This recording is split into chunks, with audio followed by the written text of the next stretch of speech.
द्यायला लाव संपलं. त्याच्यावर काळजी करू नका. अरे तुम्ही मतं दिली म्हणजे माझे मालक नाही झाला का? सालगडी काय काय मला.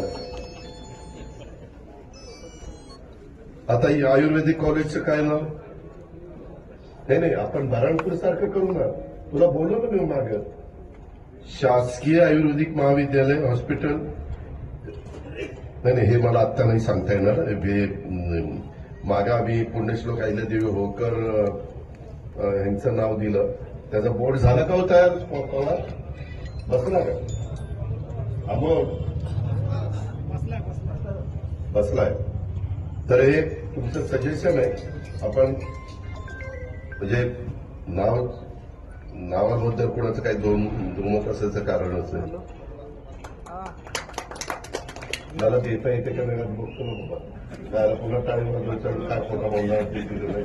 मी फक्त तिथं विचारतो, मागं जसं देता आलं तर इथंही देता येईल असं माझा अंदाज आहे. कारण आयुर्वेदिक कॉलेज हे सार्वजनिक आरोग्याकडील का वैद्यकीय शिक्षणाकडील? मग भाषण मुशीफ आपल्याच हातात आहे. म्हणजे त्यांना विनंती करू, आपल्या हातात नाही. ब्रेकिंग न्यूज सुरूच.